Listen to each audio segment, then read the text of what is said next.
সীমান্তে যুদ্ধের বাজনা, দেশ জুড়ে হাই অ্যালার্ট, যুদ্ধ যেন সময়ের অপেক্ষা। পহেলগাঁওয়ের বদলা নিয়ে পাকিস্তানের মাটিতে গড়ে ওঠা জঙ্গি সাম্রাজ্য গুঁড়িয়ে দিয়েছে ভারত। ঘরে বাইরে কোণঠাসা পাকিস্তান এখন মরিয়া আক্রমণ চালাচ্ছে সীমান্তে। সেটাই করছে যেটা তারা সব থেকে ভালো করতে জানে। সাধারণ নিরীহ মানুষকে তারা নিশানা করছে, তাদের প্রাণ নিচ্ছে, সীমান্তে রক্ত ঝরছে সাধারণ ভারতীয়দের। এরও বদলা হবে। ভারতের প্রতিটা মানুষের প্রাণের মূল্য চুকাতে হবে পাকিস্তানকে। পাকিস্তানি জঙ্গিদের ঘাঁটি গুঁড়িয়ে দিয়েছে ভারতীয় সেনা। প্রয়োজনে শিক্ষা দেওয়া হবে পাক সেনাকেও। শেষ দেখে ছাড়তে তৈরি গোটা দেশ। আজকের খবর, যদি সূত্রের খবর, যে ভারতের অমৃতসর, পুঞ্চ, রাজৌরি, শ্রীনগর, লে এই সমস্ত জায়গায় পাকিস্তানি বায়ুসেনা পাকিস্তানি মিসাইল আক্রমণ করার চেষ্টা করেছিল হয়তো, কিন্তু ভারতের এয়ার ডিফেন্স সিস্টেম তাদেরকে আটকে দিয়েছে। এখনো পর্যন্ত সরকারিভাবে এর সত্যতাকে স্বীকার করেনি, কিন্তু নানা রকম খবর আসছে। গোটা দেশ পুরোপুরি একটা যুদ্ধের মধ্যে চলে এসেছে। দেশের সমস্ত রাজনৈতিক দলগুলো এই মুহূর্তে সরকারের পাশে। দেখা যাক কি হয়। এ নিয়েই আজকে আমাদের সোজা সাপটা। যারা আছেন প্রথমে আলাপ করিয়ে দিই। আমার একদম বাঁদিকে আছেন অবসরপ্রাপ্ত কর্নেল রাজীব শ্রীবাস্তব, পাশে রয়েছেন রাজাগোপাল ধর চক্রবর্তী, আন্তর্জাতিক সম্পর্ক বিশেষজ্ঞ, পাশে রয়েছেন কৌশিক সরকার, অবসরপ্রাপ্ত কর্নেল।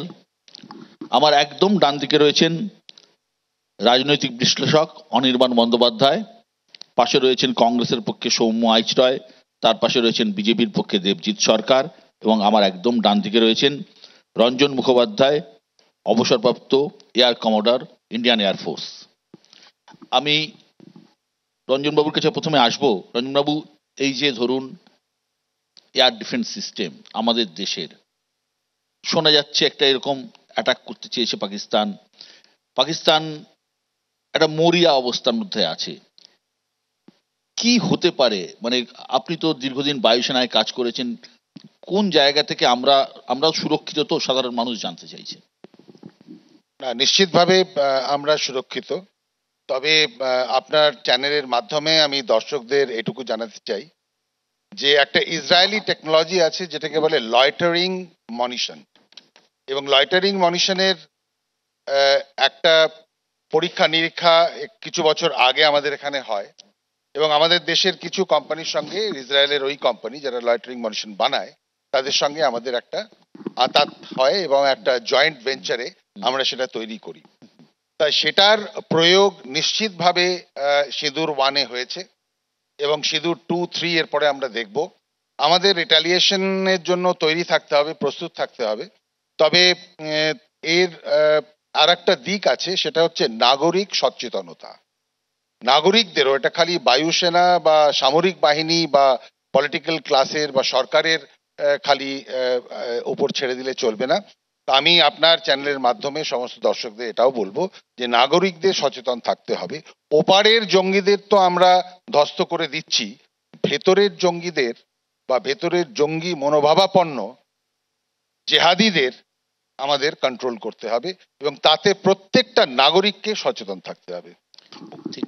আমি আসছি কর্নেল সরকারের কাছে, কৌশিক সরকারের কাছে, যে এই মুহূর্তে যে খবরটা আমাদের কাছে এসছে যে পাকিস্তান সেনাবাহিনী, পাকিস্তান এয়ারফোর্স, তারা মেনলি নর্দার্ন এবং ওয়েস্টার্ন ইন্ডিয়া জুড়ে একটা পরিকল্পনা করছে অ্যাটাকের, এবং চেষ্টা করেছে। তো নর্দার্ন এবং ওয়েস্টার্ন ইন্ডিয়া, ইস্টার্ন ইন্ডিয়া এখনো পর্যন্ত কিছু হয়নি। এই পার্টটা কেন ইম্পর্টেন্ট? এই পার্টটা এই জন্য ইম্পর্টেন্ট যে নর্দার্ন আর ওয়েস্টার্ন বর্ডারটা ওদের কাছে খুবই মানে অ্যাক্সেসেবল। সেই মুহূর্তে তারা ওখান থেকে রিয়াক্ট করছে, কারণ ওরাও চাইছে এসকালেশনটা ওই অবধি হোক যেখানে ইন্ডিয়া ফোর্স হয় একটা বড় কিছু করার জন্য বা ওদেরকে কাউন্টার করার জন্য। এইটা একটা চিন্তাধারা নিশ্চয়ই আছে। কিন্তু ইস্টার্ন সাইডে আমাদের আপাতত সেই জিনিসটা নেই, কিন্তু আমাদেরকে চোখ কান খোলা রাখতে হবে। যেমন এয়ার কমোডর বললেন যে সবাইকে সচেতন থাকতে হবে এটা নিয়ে, গার্ড ডাউন করা চলবে না। আমাদের মিসাইল সিস্টেম যথেষ্ট diploid, air defence system diploid, এবং আমাদের যত মিসাইলস আছে যেগুলো কাউন্টার করতে পারে পাকিস্তানি মিস অ্যাডভেঞ্চারকে, সেগুলো একদম ডিপ্লয়েড এবং রেডি। এবং আমি খুব সম্ভবত মনে করি আজকালের মধ্যে একটা কিছু বড় হতে চলেছে, যেটার জন্য আমাদের সবাইকে প্রিপেয়ার থাকতে হবে। কারণ পাকিস্তান তার নেফারিয়াস ডিজাইন থেকে কিছুতেই সরবে না, সে তার অ্যাকশন করবেই, রিটালিয়েশন সে করবেই। এটা হচ্ছে মুনিরের জাতি ধর্ম, সে ওইভাবেই বড় হয়েছে এবং সে ওইভাবেই চলবে, তার লিনিয়েজটাই ওরকম। আমি একটা জিনিস অ্যাড করতে চাই, হ্যাঁ, সেটা হচ্ছে পাকিস্তান একটা ইঁদুর, আমরা যদি বাঘ হই, পাকিস্তান আমাদের কাছে একটা ইঁদুর। তো পাকিস্তান নিয়ে খুব একটা মাথা ব্যথা আমাদের নেই, হওয়া উচিত নয়। আমাদের মেন মাথা ব্যথা হচ্ছে পাকিস্তানের যারা আকা, সেটা কারা? চায়না। চায়না। চায়নার সমস্ত এয়ার ডিফেন্স সিস্টেম ফেল করে গেল, এটা তো প্রুফ হয়ে গেল সিঁদুর ওয়ানে, ওদের সমস্ত এয়ার ডিফেন্স সিস্টেম ফেইল্ড।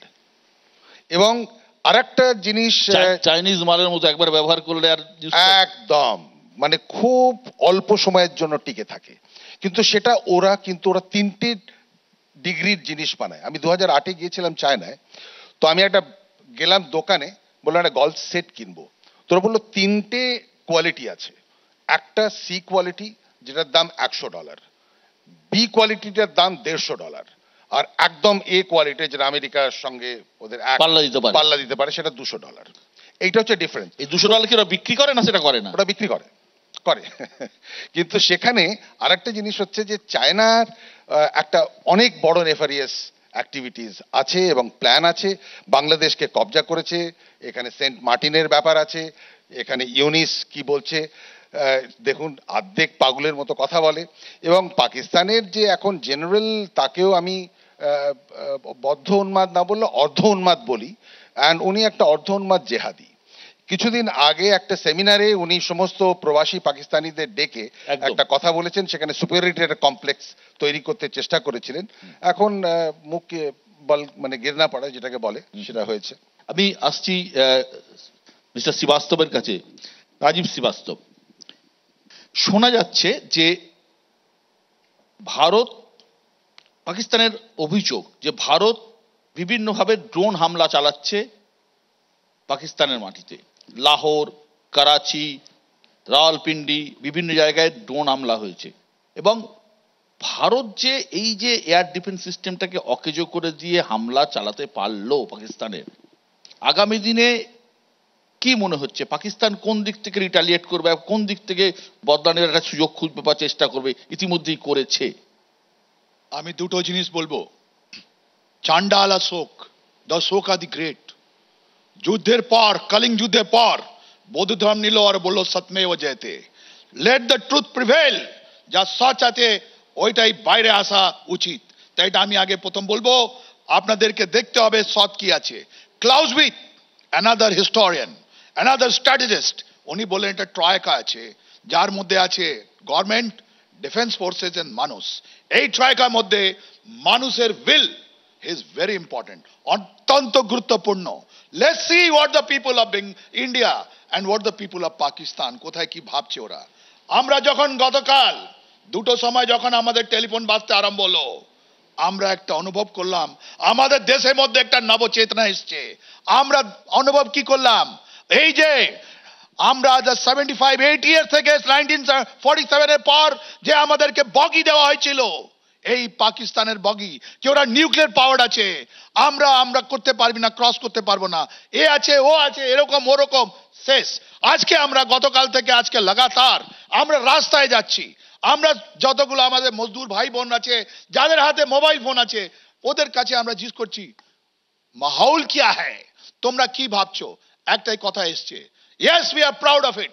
যারা স্ট্রাগল করছে, নিজের জিন্দগি সংঘর্ষ করছে কি বিকেলবেলা আমি খাওয়া পাবো কিনা, ওরাও বলছে অনেক ভালো হয়েছে স্যার, আপনি অনেক আমাদের বাচ্চাদের ফিউচার সিকিউর করে দিচ্ছেন।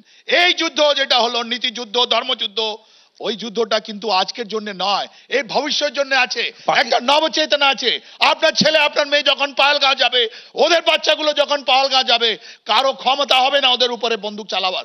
এর প্রাইস দিতে হবে আমাদেরকে, এর প্রাইস আমাদের রাষ্ট্রকে দিতে হবে, আমাদেরকে দিতে হবে। রাঘবদা, আপনি আমাকে একটা জিনিস বলুন, যে এই যে পরিস্থিতি তৈরি হয়েছে, যেটা খুব important part, air commodore Ranjan Mukhopadhyay বললেন যে আমরা পাকিস্তানকে ভয় পাচ্ছি না, পাকিস্তান একটা ইঁদুর, কিন্তু চায়না কি করবে, ইসলামিক কান্ট্রিগুলো কি করবে, তুরস্ক কি করবে, সৌদি আরবিয়া কি করবে, ইরান কি করবে, বাংলাদেশ তার মাটি ব্যবহার করা হবে কিনা, এগুলো খুব ইম্পর্টেন্ট পার্ট হয়ে দাঁড়াচ্ছে। দেখুন, চাইনিজ যে সিস্টেম আমরা বলছি কাজ করেনি, কোথায় কি লাগানো হয়েছিল আমরা জানি না।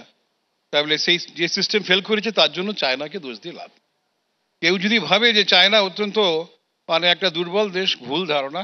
অনেক বেশি সামরিক আর্থিক দিক থেকে অনেক দেশের থেকে বেশি পাওয়ারফুল, এটা কোনো সন্দেহ নেই। আমি যদি ভেবে থাকি চায়না একটা ইঁদুরের ওপরে, ভুল একটা ধারণা নিয়ে থাকবো। দীর্ঘদিন চায়নায় আমি থেকেছি, ইউনিভার্সিটিতে পড়িয়েছি, সেই সূত্রে যে ধারণা আমার তৈরি হয়েছে, এরা কম কথা বলে, আমরা অনেক বেশি কথা বলি। এটাই হচ্ছে আমাদের মধ্যে ডিফারেন্স, এবং ডিফারেন্সটা ওরা করে দেখিয়ে দেয়।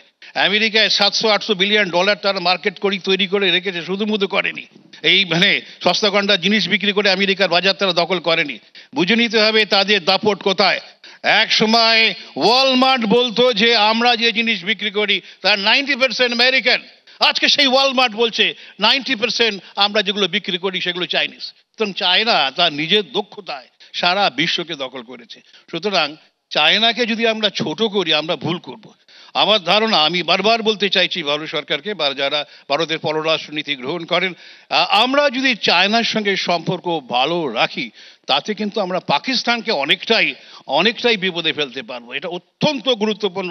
চায়নার সঙ্গে শত্রুতা বাড়িয়ে চাইনিজ জিনিস বর্জন কোনোদিন পারবো না। চায়না, দেখুন ভারত সম্বন্ধে যেটা ধারণা, ভারতীয়দের বলে ইন্ডুডা, the land of Hindus. Land of Hindus বলতে ওরা ইন্ডুডা শব্দ ব্যবহার করে। সুতরাং ভারতকে কি মর্যাদায় ওরা দেখে, যারা চায়নায় যায়নি তারা। আপনার কি মনে হয় চায়না সরাসরি যুদ্ধে জড়াবে? মনে হয় না। দেখুন, ব্যাপারটা হচ্ছে যে চায়নার এই মুহূর্তে যে অবস্থা, প্রায় বিরাট টাকার বাজার আমেরিকাতে ট্যারিফের ফলেতে বাজার হারাচ্ছে। এখন আমেরিকার জনসংখ্যার দেখুন, আমাদের 20-25% মানুষের ক্রয় ক্ষমতা আছে, অর্থাৎ আমেরিকার জনসংখ্যার মতন আমাদের এখানে একটা বাজার আছে। সুতরাং চায়না হট করে আমাদের বাজার নষ্ট করতে চাইবে না। আমরা যদি চায়নার সঙ্গে বৈরিতার সম্পর্ক রাখি, ওরা অন্য জায়গায় বাজার খোঁজার চেষ্টা করবে। এখনই রাইট টাইম চায়নার সঙ্গে বন্ধুত্ব করা। আর চায়নার সঙ্গে বন্ধুত্ব করলে পাকিস্তান অনেকটাই এই ভয়ে পাবে। সুতরাং আমি চায়নাকেও কাঁপাবো, পাকিস্তানকে কাঁপাবো। এই যদি পররাষ্ট্রনীতির অঙ্গ হয় সেটা একটা বড় ভুল পদক্ষেপ। আমি আসছি দেবজিৎ, একটা খুব ইম্পর্টেন্ট পার্ট যেটা রাজাগোপালদা বললেন, যে চায়না কিন্তু এই সময় চায়নার কিন্তু বন্ধুত্ব দরকার, তার কারণ পৃথিবীর একটা অন্যতম সুপার পাওয়ার চায়না, এবং আমরা জানি আমরা চায়নার সাথে একটা যুদ্ধ লড়েছি, তো সেই ইতিহাসও আমাদের খুব একটা ভালো নয়। চীন নিয়ে আমার বুকের বাঁদিকে কোনো চিন ব্যথা এখনো হচ্ছে না। সুতরাং চীনের সঙ্গে কি হবে সেটা রাজনৈতিক নেতৃত্ব দেশের তারা ঠিক করবেন। চীনের সঙ্গে আমাদের কখনোই কোনো সুখপ্রদ কোনো ধারণা নেই হিউয়েনসাং এর পর থেকে, যে চীন নিয়ে ভাবতে হবে, কি হবে দেখা যাবে। যেটা আজকের প্রেক্ষিত, যে পাকিস্তানের এই লড়াই এবং ক্রমবর্ধমান ভাবে ওরা আমাদের উপরে কাজ সকালেও সেলিং করেছে, কাল রাতেও সেলিং করেছে। যেটা বলা হয়েছিল একটা স্পেসিফিক এরিয়ায় শুধুমাত্র ওদের জঙ্গি ঘাঁটিগুলো ভেঙে দিলেই হয়ে যাবে, সেই জায়গায় ওরা নেই। ওরা নিজেদের নোক দাঁত বার করে এনে ওরা নিজেদের কালার দেখিয়ে ফেলিয়েছে। আমি বিশ্বদা একটা কথা বলতে চাই, পাকিস্তান একটা মানসিকতা। পাকিস্তান শুধু একটা রোগ স্টেট এটা নয়, পাকিস্তান একটা মানসিকতা। পাকিস্তানের এই মানসিকতা করাচি থেকে কলকাতা, হায়দ্রাবাদ থেকে হাওড়া, বেলুচিস্তান থেকে ঢাকা, সর্বত্র এই জম্বি মানসিকতার লোকেরা গিজগিজ করছে। এই মানসিকতার যতক্ষণ না শেষ হবে ততক্ষণ একটা দুটো মিসাইল, 4টে রাফেল ইত্যাদি করে কোনো সুবিধা হবে না। এবং চায়নার সঙ্গে যে বিষয়, চায়না কেন আমাদের সঙ্গে হাত মেলাবে? আমরা যদি চায়নার সঙ্গে হাত মেলাতে চাই, চায়না কেন আমাদের সঙ্গে হাত মেলাবে? কেননা চায়না একটা আগ্রাসী মনোভাবাপন্ন দেশ। চায়না যেটা চীন অরিজিনালি, যদি মানচিত্রে দেখা যায় সেটা একটা ছোট্ট দেশ। আমাদের মোটামুটি এই মধ্যপ্রদেশের থেকে মধ্যপ্রদেশ আর উত্তরপ্রদেশ যোগ করলে যেটুকু তার সাইজ হওয়া উচিত সেইটুকু। বাকি জায়গাগুলো তো ওরা অধিকার করে রেখেছে।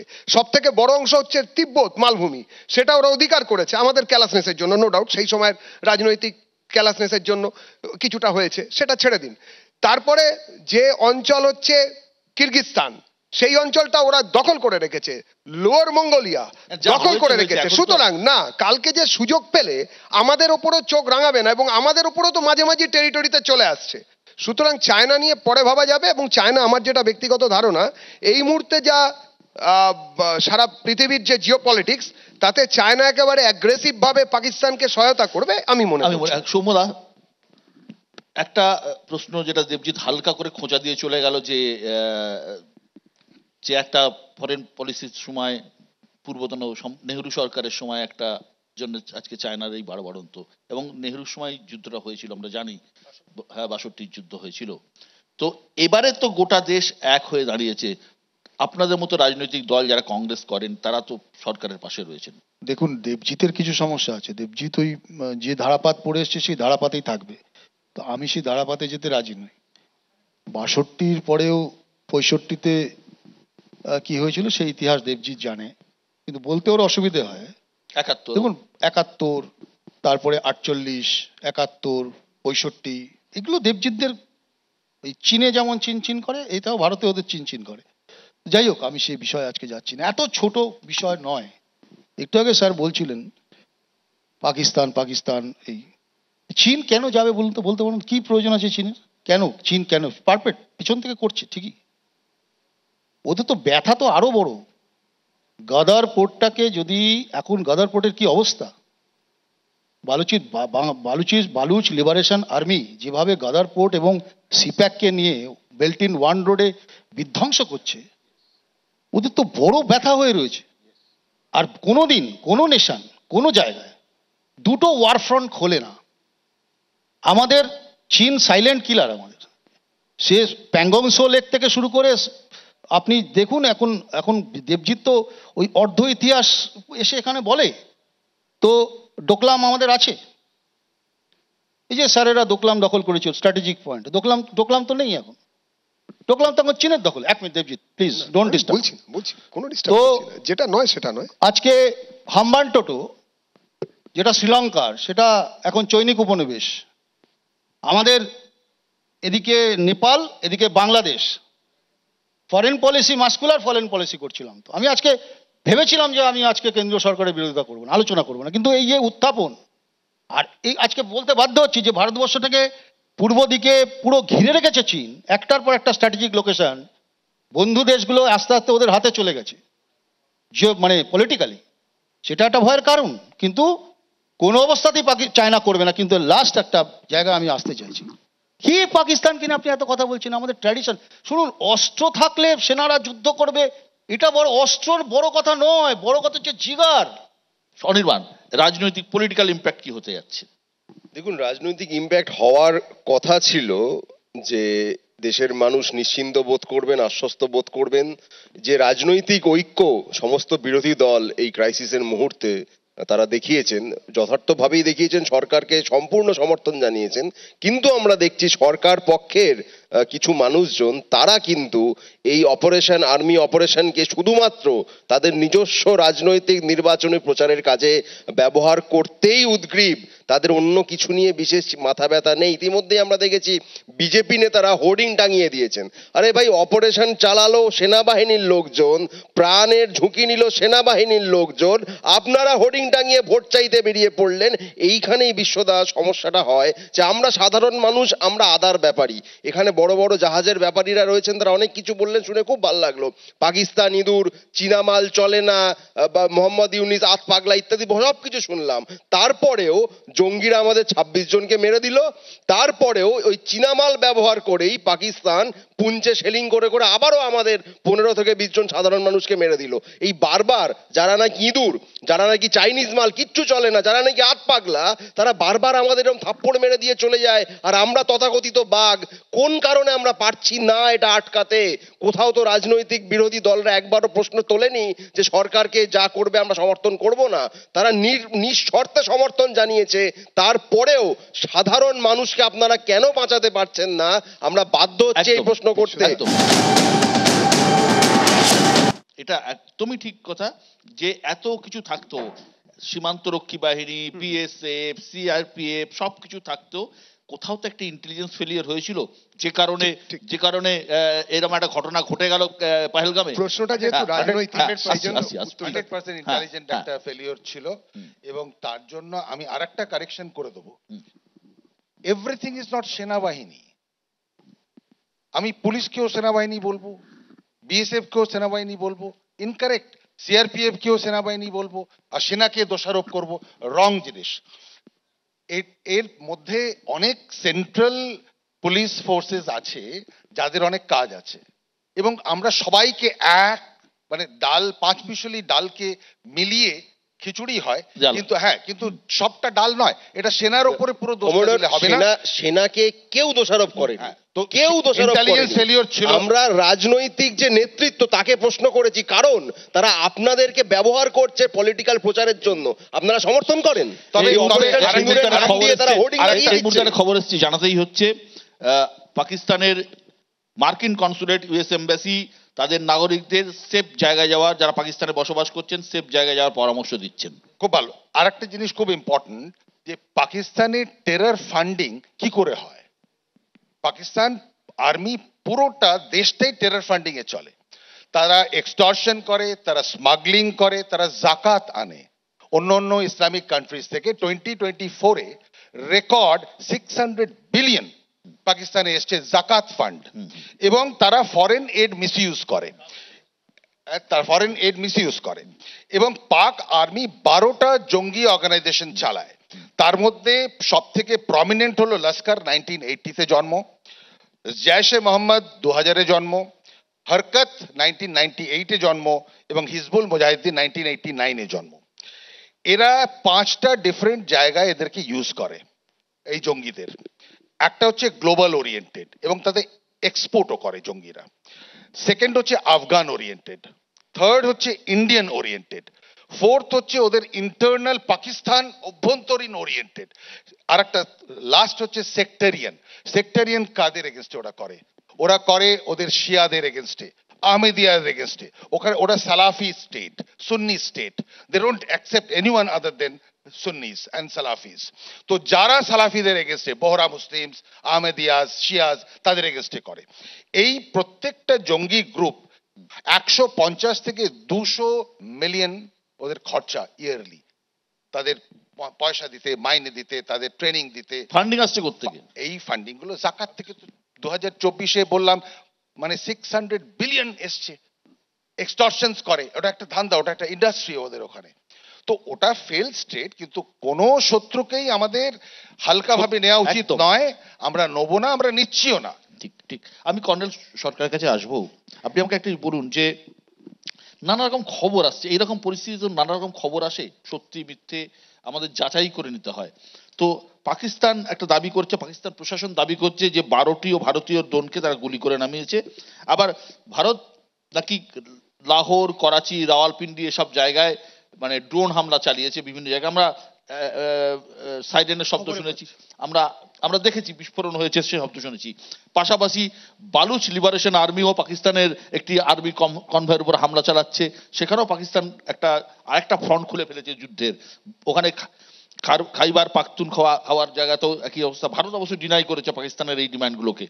তো এইরকম পরিস্থিতি যে জায়গায় পৌঁছেছে দু দেশের মধ্যে, যুদ্ধ কি অনিবার্য বলেই মনে হচ্ছে? War has already started. যে একটা সোলজার যে লাইন অফ কন্ট্রোলে দাঁড়িয়ে আছে, সে যে প্রথম দিন রাউন্ডটা ফায়ার করলো, তার কাছে কিন্তু এটা ওয়ার। কারণ গুলি ফায়ারিং সে শুরু করে দিয়েছে, সে তো এর জন্যই ট্রেন্ড, এবং এর জন্যই সে মানে সারা জীবনটা দিয়েছে। তো তাকে যদি আমি বলি না এটা লড়াই হচ্ছে না, এটা একটু ভালোবাসার খেলা চলছে, হবে না, এটা লড়াই। এবং এই লড়াইতে আমাকে খুব শক্ত হাতে, ইফ রিকোয়ার্ড, একটা মাছিকে হাতুড়ি দিয়ে মারতে হয়, আমি তাই করব। বাট আমি এই টেরোরিজমকে রুট আউট করব, এটা আমার মূল পলিসি হবে।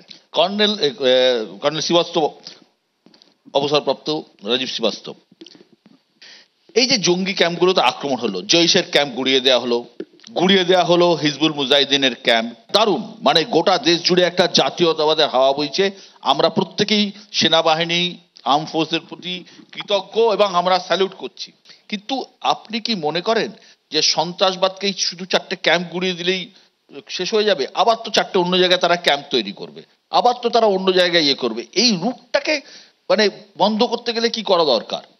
দেখুন, আমাদের মনে অনেকগুলো ডাউটস আছে, অনেকগুলো সংশয় আছে, অনেকগুলো কনফিউশন আছে। আমি ক্লিয়ার করে দিই আগে। যেটা কথাটা আগে হলো চায়না নিয়ে কথা হলো, আমি চ্যালেঞ্জ করে ছুড়ে বলছি, আপনার ছাড়া কতজন লোক গেছে ডোকলাম এন্ড কত লোক গেছে আমাদের গালওয়ানে দেখতে গিয়ে ওখানে কি পরিস্থিতি আছে? নান। আই চ্যালেঞ্জ ইউ, কেউ জানে না ওখানে কি হয়েছিল। এই Pakistan army and Chinese army, China আর্মিকে বলেই আমরা পিএলএ, পিপুলস লিবারেশন আর্মি, ওটা কোনো দেশের আর্মি নয়, এটা কমিউনিস্ট পার্টি অফ চায়নার আর্মি আছে। আপনি ওদের যুদ্ধের রেকর্ড জানেন? আমি আপনার মাধ্যমে বলতে চাই, পাকিস্তান আর্মি, ইমরান খানের স্টেটমেন্ট পড়ুন, 1947 থেকে আজ পর্যন্ত পাকিস্তান আর্মি একটাও যুদ্ধ জিততে পারেনি। এটা হারা আর্মি আছে, আমি বলছি না, এটা পাকিস্তানের লোক বলছে। লড়ান, আমরা প্রস্তুত আছি। আমরা 1962 হতে দেব না, আমরা 1965 হতে দেব না, আমরা 1971 আবার নিয়ে আসবো। আমি রাজাগোপালদার কাছে আসবো। রাজাগোপালদা, আপনি আমাকে একটা কথা বলুন। আমরা চায়না নিয়ে আলোচনা করলাম, বাংলাদেশ যেখানে একটা সরকার নেই বললেই চলে, সেখানে সিদ্ধান্ত নেওয়ার লোক নেই, ইউনুস পাপেট, ওয়াকারুজ্জামান সেনাপ্রধান, জামাত তার একটা বড় রোল প্লে করছে। বাংলাদেশ কি করবে? আমি ইস্টার্ন পার্টে থাকি, আমরা সবাই ইস্টার্ন পার্টে থাকি। বাংলাদেশকে যদি এরা অ্যাক্টিভ করে, বাংলাদেশের মাটিকে বা বাংলাদেশের আকাশকে যদি ব্যবহার করতে চায় পাকিস্তান, তবেই হয়তো আমাদের একটা বড় সমস্যা হতে পারে। বাংলাদেশ কি করতে পারে, আর ইসলামিক কান্ট্রিগুলো কি করতে পারে? দেখুন, মানে পাকিস্তান বোঝে যে ভারতের সঙ্গে সম্মুখ সমরে সম্ভব নয় কোনো কিছুই যাওয়া। ওরা বলেছিল যেদিন জল বন্ধ করবে, মানে সিন্ধু নদীর জল, যুদ্ধ শুরু হবে।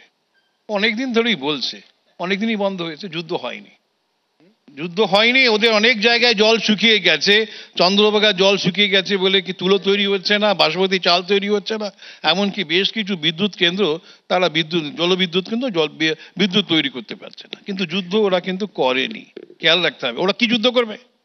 সুতরাং বোঝাই যাচ্ছে যে সম্মুখ সমরে ওরা সম্ভব নয়। ওরা দেখেছে আমাদের যে প্রিসিশন ডিভাইসেস আছে, যার মাধ্যম দিয়ে একেবারে নিখুঁতভাবে পাকিস্তানের সেই বিল্ডিংগুলোকে আমরা হামলা করে এসেছি যেখানে সন্ত্রাসবাদীদের আতুর ঘর ছিল, ওদের কাছে নিশ্চয়ই সেই জিনিস নেই।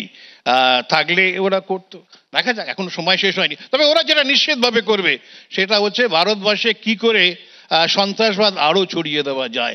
ওরা জানে যে কাশ্মীর দিয়ে যাতায়াত করা সম্ভব নয়, এই মুহূর্তে ওই গোলা ছুড়ে সন্ত্রাসবাদীরা ভারতে ঢুকবে কিছুটা ডিফিকাল্ট, সেখানকার মানুষও কিছুটা বুঝতে পারছে।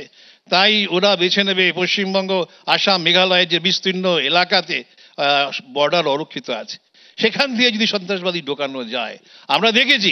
আমরা দেখেছি যে পাকিস্তানের সঙ্গে বাংলাদেশের সম্পর্ক ভালো হয়েছে। বাংলাদেশ সরকার বলেছে ওদের যে জাহাজ আসবে চেক করার দরকার নেই, ওদের নাকি সুগন্ধি ফুল সব বসে পড়ে আসছে। বোঝাই যাচ্ছে কি জিনিস সেখানে এসেছে। বাংলাদেশে আমরা দেখেছি পাকিস্তানের আর্মির বেশ কিছুজন লোক এসেছেন, বাংলাদেশের তরফেও সেখানে যাওয়া হয়েছে। সুতরাং বাংলাদেশকে যে ওরা একটা মানে পাকিস্তান যে নতুন জায়গা করছে বুঝে নিতেই হবে। আমি আরেকটা কথা বলতে চাই, যে আমরা জানি যে রাশিয়ার যে জিনিসটা যদি হয়তো মারাত্মক হতে পারে, সবার সম্ভাবনা যে নেই তাই নয়। রাশিয়া তার নিউক্লিয়ার ওয়েপন কিন্তু বেলারুসে রাখা আছে। পাকিস্তান কিন্তু বাংলাদেশকে হয়তো ভাবতে পারে যদি কোনো নিউক্লিয়ার ওয়েপন রেখে দেওয়া যায়, তাহলে হয়তো ভারত কোনোদিন সেখানে আক্রমণের ভাবনা চিন্তা করবে। বাংলাদেশ কি ভুল করবে? বাংলাদেশও ভুলই করে যাচ্ছে। বাংলাদেশ দেখুন, বাংলাদেশ যে জায়গায় যাচ্ছে, যে রাষ্ট্রটা তৈরি হলো ভাষার ভিত্তি করে, যে রাষ্ট্রটা তৈরি হলো ধর্মনিরপেক্ষতার ভিত্তি করে, সেই দেশ এখন কোথায় যাচ্ছে? ধর্মের মৌলবাদকে তারা আপন করে নিচ্ছে। পাকিস্তান এখন যে অবস্থা, জিও পলিটিক্যাল সিচুয়েশন বা ইকোনমিক স্ট্র্যাটেজিতে যে অবস্থায় দাঁড়িয়ে আছে, যে কোনো সময় টুকরো হয়ে যেতে পারে ইন্টারনালি। সেরকম বাংলাদেশেরও তো সেই একই অবস্থা। আগের দিন আলোচনা করতে ফেনী ফেনী বলে যে জায়গাটা একদম আছে, একদম ওই ফেনী থেকে জায়গায় শুরু যদি করে ইন্ডিয়া কোনোভাবে পেনিট্রেট করতে পারে চট্টগ্রাম বিচ্ছিন্ন। ফেনী এবং ওই জায়গাটা থেকে তো অনেকটা অংশ বিচ্ছিন্ন হয়ে যাবে। বিষয়টা তা নয়, আমরা তো অ্যাগ্রেশন করি না, আমরা কোনোদিন আমাদের ট্র্যাডিশনই তাই, আমরা অ্যাগ্রেশনে আমরা কোনোদিন করব না এটা, কিন্তু আমরা অ্যাটাক করলে রিটালিয়েশন। আমি ভবিষ্যবাণী করছি না, তবে আমার মনে হয় আগামী দিনে পাকিস্তান 4টে টুকরোতে ভেঙে যাবে। এবং এখানে আমাদের, আপনি জিজ্ঞেস করলেন খাইবার পাখতুনখাওয়া, বালুচিস্তান, সিন্ধ একটা আলাদা চাইছে অনেকদিন। আমাদের সঙ্গে গিলগিট বাল্টিস্তান ইম্পর্টেন্ট জিনিস। গিলগিট বাল্টিস্তানে একটা জিনিস আছে, একটা হচ্ছে রেয়ার আর্থ। শুনুন, এটা খুব ইম্পর্টেন্ট। রেয়ার আর্থের ভীষণ বেশি একটা জায়গা হচ্ছে গিলগিট বাল্টিস্তান। গিলগিট বাল্টিস্তানের 3 দিকে 3টে যে দেশ, প্রত্যেকটি নিউক্লিয়ার দেশ। চায়না আছে, ইন্ডিয়া আছে এবং পাকিস্তানও আছে। এই যে রেয়ার আর্থ, এই আপনি যে ফোন ব্যবহার করি, আমি যে ফোন ব্যবহার করি, আমরা জেট প্লেনস, সমস্ত জিনিসে এই রেয়ার আর্থ লাগে। তার বিরাট বড় একটা খনিজ পদার্থ গিলগিট বাল্টিস্তানে আছে। আমরা ক্লেম করি ওটা আমাদের কাশ্মীরের পার্ট, পাকিস্তান ক্লেম করে ওটা ওদের। চায়না পাকিস্তানকে দিয়ে অলরেডি একটা চুক্তি সই করিয়ে নিয়েছে কিছু বছর আগে, যে ওদের ওখানে মাইনিং রাইটস আছে, যেটা আমরা অবজেক্ট করেছি। সরকারের পক্ষে বিরোধীরা একমত হয়ে সমর্থন জানিয়েছেন, কিন্তু আমরা কিন্তু যারা মেরে গেছিল তারা কেন ধরা পড়েনি এটা কিন্তু মোটেই বলছি না। যারা মেরে চলে গেল তারা কেউ ধরা পড়বে না, আপনারা খালি ডায়লগ দিয়ে যাবেন আমরা ভুলে যাব, এত সোজা নয়। 100 বার সন্ত্রাসবাদকে নির্মূল করতে যা করার মানে যা করা সরকার করবে, তার মানে এই নয় যারা আমাদের মেরে দিয়ে গেছে 26 জনকে তারা ছাড়া পেয়ে চলে যাবে, সেটা নিয়ে কেউ প্রশ্ন করবে না। No, we won't allow that. তাদেরকে ধরতে হবে, জীবিত বা মৃত, আমরা তাদের লাশ হলেও দেখতে চাই।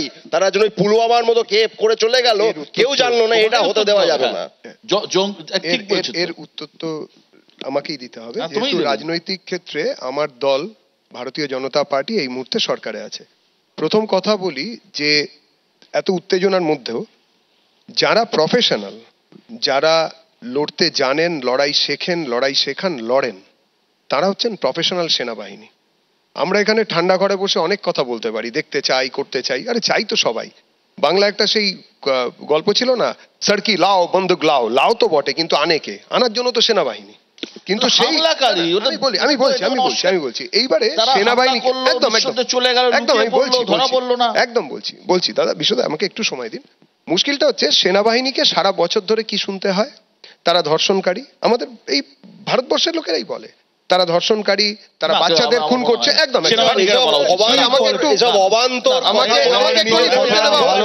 আমাকে একটুখানি বলতে দেওয়া হোক। আমি যখন আমার মতন করে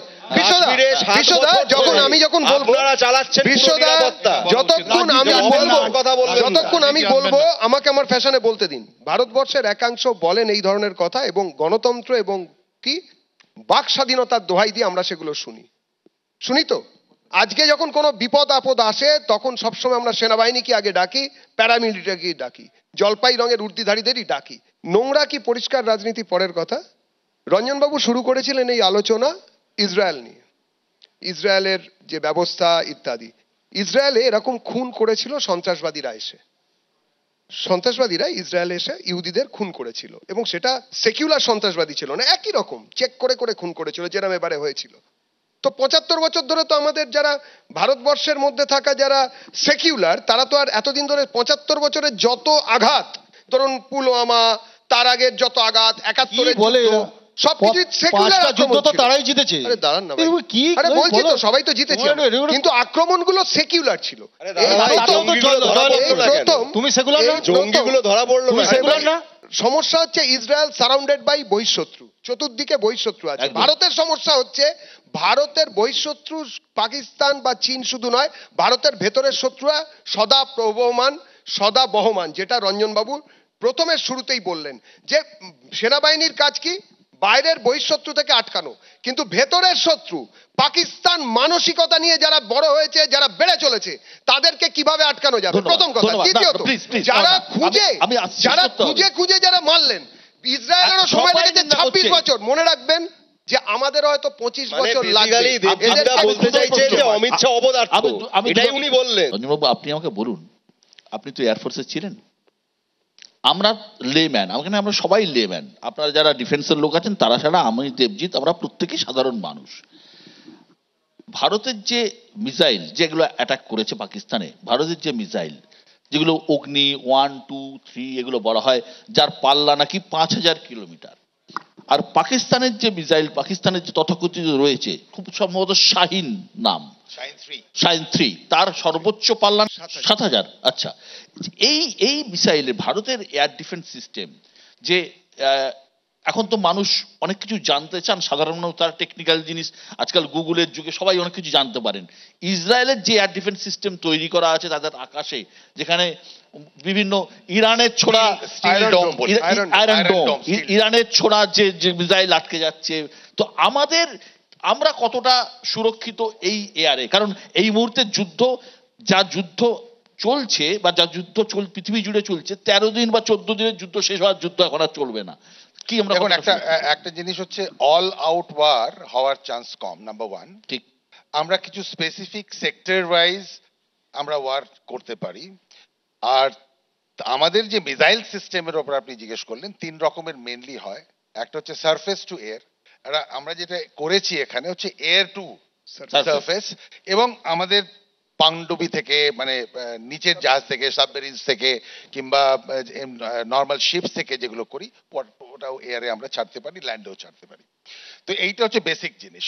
আমাদের কাছে যেগুলো আছে সেটা আমাদের কর্নেল শ্রীবাস্তব ঠিক বলেছেন যে ওদের যে 170 ওরা নিউক্লিয়ার মিসাইলস ক্লেম করে, এবং ওদের একজন যে নিউক্লিয়ার সায়েন্টিস্ট ছিলেন মারা গেছেন, তিনি কতটা সত্যি বলেছেন, কতটা ভাওতা বলেছেন, কতটা প্রক্সি বলেছেন, কতটা গুজব, আমি আপনার চ্যানেলের মাধ্যমে অ্যাবাভ পলিটিক্স উঠতে সবাইকে রিকোয়েস্ট করব, এবং গুজবে কান দেবেন না। গুজব এমন ছড়াবে, এই কোনো গুজব না ছড়াতেও আমি দেখছি এখানে অনেক উত্তেজনা বেড়ে যাচ্ছে। আমি আসছি কর্নেল সরকারের কাছে।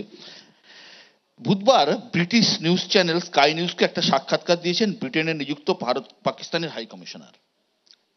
সঞ্চালকের প্রশ্নের মুখে কার্যত দিশেহারা দেখাচ্ছিল তাকে। পাক হাই কমিশনার বললেন ভারত ধর্মস্থানে হামলা চালিয়েছে। আপনারা যারা জানেন শুনেছেন। ব্রিটিশ সঞ্চালক তাকে প্রশ্ন করেছিলেন, যেখানে জঙ্গিদের প্রথম সন্ত্রাসের পাঠ দেয়া হয় তাকে ধর্মস্থান কি করে বলা যায়? মাসুদ আজহার নিজে দাবি করেন তার পরিবারের 10 জনের মৃত্যু হয়েছে এই হামলায়। সব শুনে পাক হাই কমিশনের দাবি তার কিছুই জানা নেই, এটা অবাস্তব দাবি। পাকিস্তানের সব থেকে হাই প্রোফাইল জায়গা হচ্ছে পাঞ্জাব প্রদেশ, যেখানে 15 একর এলাকা জুড়ে রয়েছে মার্কাজ সুবহানাল্লাহ, যেখানে অ্যাটাক হয়েছে। মাসুদ আজহারের ডেরা, আইএসআই, পাক সেনা নিরাপত্তা, জঙ্গি প্রশিক্ষণের কাজ চলছে। আমার একটা প্রশ্ন আছে, সেটা হচ্ছে যে এই নিউক্লিয়ার কথা হচ্ছে, ওপেনের কথা হচ্ছে, আমি ধরে নিলাম যে এটা সত্যি মিথ্যে, কতটা শক্তিশালী নয় সেটা তো পরের ব্যাপার। সিদ্ধান্তটা কে নেবে? ধরুন পাকিস্তানে যে সরকার, সেই সরকারের প্রধানমন্ত্রী শাহবাজ শরীফ, সেই সরকারের প্রেসিডেন্ট আসিফ আলী জারদারি, যাদের দুজনের সম্পর্ক অত্যন্ত খারাপ। সেই সরকারের সেনাপ্রধান হচ্ছেন আসিফ মুনির। সরকারে আইএসআই এর একটা বড় ভূমিকা আছে, যেখানে আইএসআই অনেক কিছু কন্ট্রোল করে। সব থেকে বড় বিষয়, এসব বাদ দিন, লস্কর আছে, জৈশ আছে, হাফিজ সঈদ আছে, মৌলানা মাসুদ আজহার আছে, কার কথা কে শুনবে? কন্ট্রোলটা কার হাতে? যে ওয়েপেনটা কিভাবে হবে, কি ছাড়া হবে, কি ছাড়া হবে না, কি করা হবে, কি করা হবে না, এটা কিভাবে দেখছেন? এই পুরো জিনিসটাই হচ্ছে আসিম মুনিরের হাতে।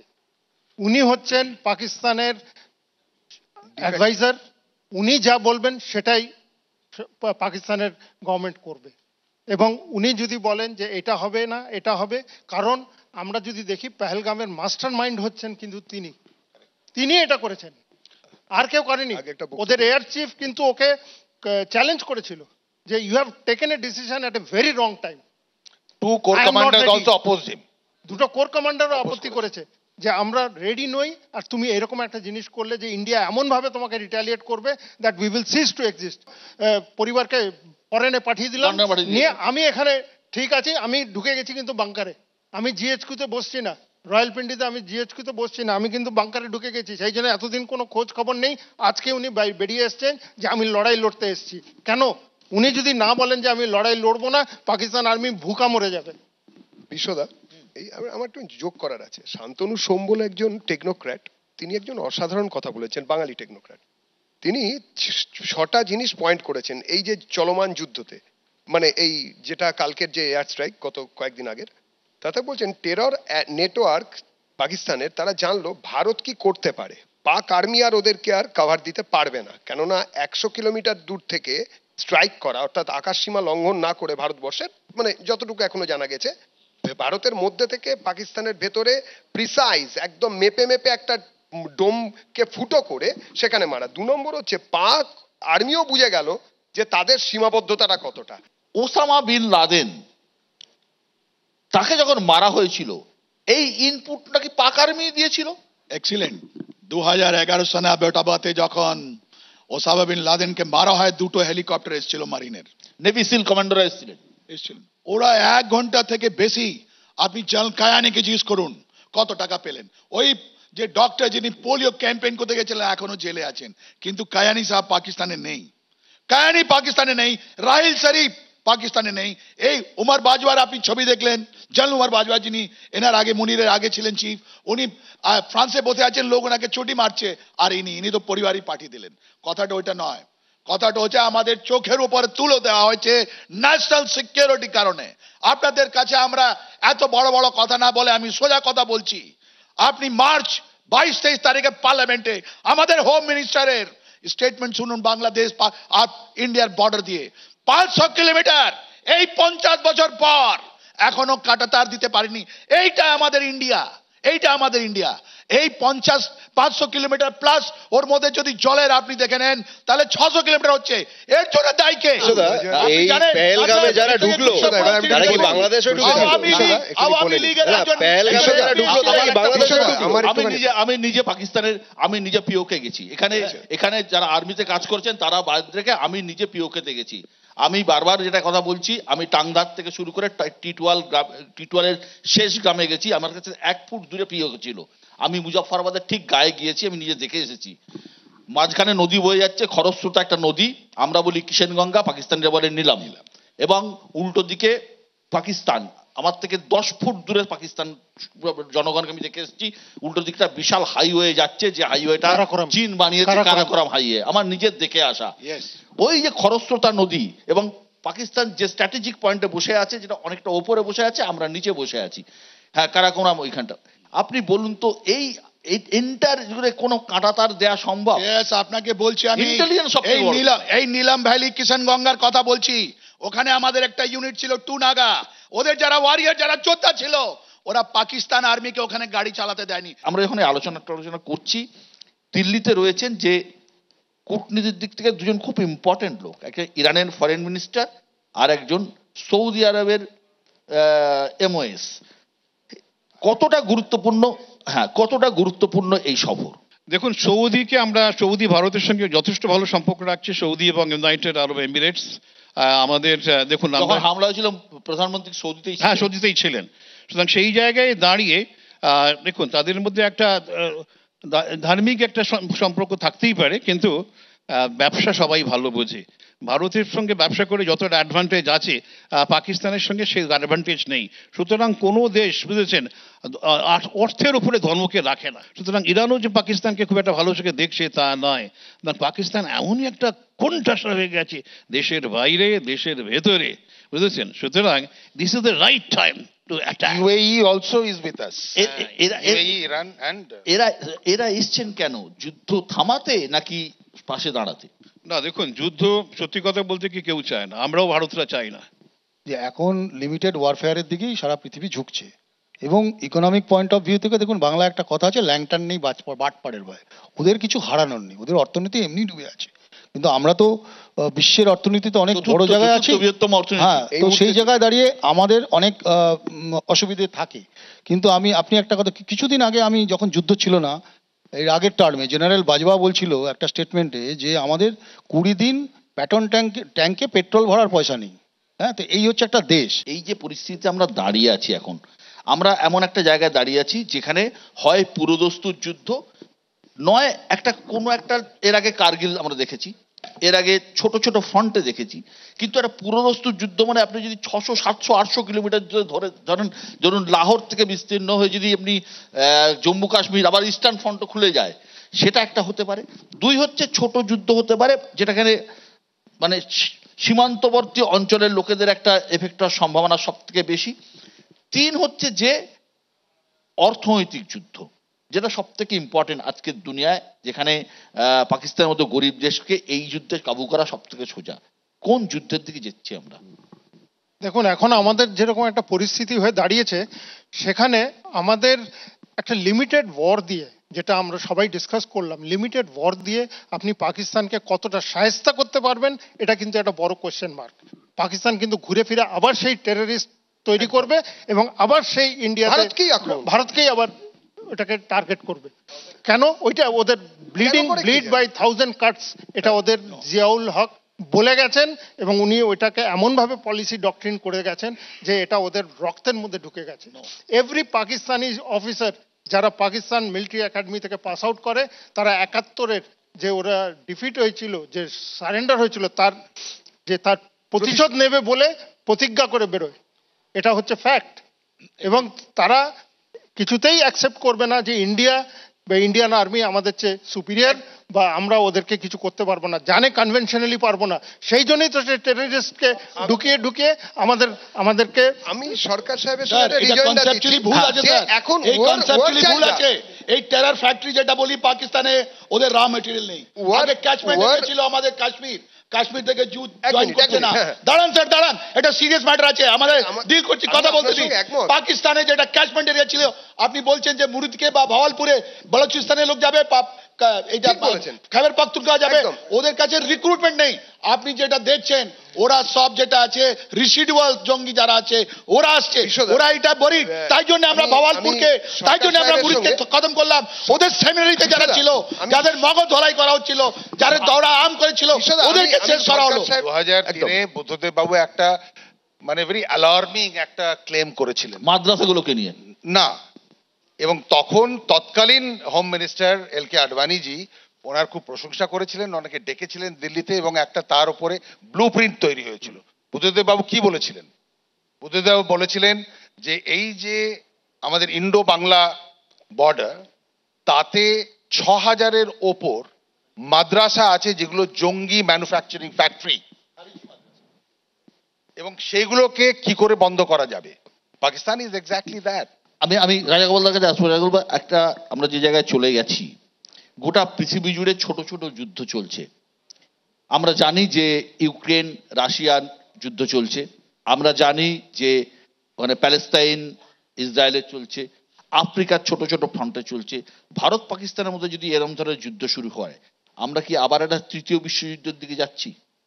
না, দেখুন, তৃতীয় বিশ্বযুদ্ধের যে একটা লোকজনের মধ্যে আলোচনা চলছে না। হ্যাঁ, দেখুন, মানে লোকের বোঝা উচিত যে যুদ্ধের কি বিভীষিকা, পার্টিকুলার নিউক্লিয়ার তো সবাই হয়েছে, এখন আবারও তো নিউক্লিয়ার, পাকিস্তানও নিউক্লিয়ার, বা এখন যে কোনো দেশ যুদ্ধ করতে গেলে একটা নিউক্লিয়ার শক্তি আসতে পারে। মাঝে মধ্যেই আমরা দেখেছিলাম ইউক্রেন ওয়ারের সময় পুতিন বারবার বলছিলেন আমি নিউক্লিয়ার ব্যবহার করতে পারি। সুতরাং এই জায়গায় দাঁড়িয়ে যে কি বিভীষিকা কি হতে পারে সবাই দেখেছে। এখন হিরোশিমা নাগাসাকিতে যা দেখেছিল তার যে কোনো এখন যে বোমা 10 গুণ 12 গুণ আরো বেশি শক্তিশালী জিনিস তৈরি হয়েছে। সুতরাং সেটা তো পৃথিবীকে ধ্বংসের দিকে নিয়ে যাবে, এই বোধ শক্তি বোধহয় রয়েছে। যদি পাকিস্তান ব্যবহার করতে চায় তাকে নিশ্চয়ই পাকিস্তানের ওপরে যারা আছে তারা কন্ট্রোল করবে, ভারত যদি ব্যবহার করতে চায় তাকেও কন্ট্রোল করা হবে। সুতরাং এই যে ছোট ছোট যুদ্ধ, বুঝেছেন, ভারত একটা উন্নয়নশীল দেশ, 150 কোটি মানুষ এখানে বাস করেন, এবং এখানে যুদ্ধ হওয়া মানে বেশ কিছু মানুষের জীবিকা নষ্ট হয়ে যাওয়া, এটা আমাদের খেয়াল রাখতে হবে। এবং এই জায়গায় দাঁড়িয়ে আমরা কোনো রিস্ক নিতে পারি না। এই যে এক মিনিট দাঁড়ান, এক মিনিট প্লিজ প্লিজ, আমরা এই যে আধ ঘন্টা লড়াই আমরা বীরত্ব দেখালাম, এখানে সারা বিশ্বকে বুঝিয়ে দিয়েছে আমরা কি। আমার মনে হয় এখানেই আমাদের থেমে যাওয়া উচিত। First phase should be our last phase. Pakistan যদি প্রত্যুত্তর দেয় আমরা দেব, নাহলে এখানেই যদি দুটো দেশ থেমে যায় তাহলে কিন্তু আমরা, দেখুন, এক বালাকোট করে 2019 সালে এক বালাকোট করে 6 বছরের শান্তি, এখন বালাকোটে 9 গুণ জিনিস ব্যবহার করে 6x9 কত হয় আমি সে গুণ করতে চাই না, তো অ্যাটলিস্ট 6 বছরের শান্তি পেলেই তো যথেষ্ট। এই জায়গায় দাঁড়িয়ে এই যুদ্ধকে লম্বা যুদ্ধ করে বীরত্ব প্রকাশ, যদি হেরে যায়, পরেরটা যদি ফেল করে। যুদ্ধ আমরা কেউই চাই না, কিন্তু পরিবেশ পরিস্থিতি আমাদের বাধ্য করেছে এই ধরনের আক্রমণে যেতে। হ্যাঁ, পাকিস্তান যদি আক্রমণ করে তাহলে নিশ্চয়ই সমুচিত জবাব পাবে, কিন্তু কিন্তু এ নিয়ে কোথাও কোনো সন্দেহ নেই ভারতীয় সেনাবাহিনী তৈরি আছে। আমরা দেশবাসী যারা আছি আমরা অকুণ্ঠ সমর্থন ভারতীয় সেনাবাহিনীর পাশে রয়েছে, কিন্তু আমরা কেউই মানসিকভাবে যুদ্ধ চাই না। একটাই কারণ, যুদ্ধে যে কথা আবার বলবো, যুদ্ধে যে চায় সে যুদ্ধ চায় না, আর যুদ্ধ যে চায় সে যুদ্ধে চায় না। সবাই ভালো থাকবেন, সুস্থ থাকবেন।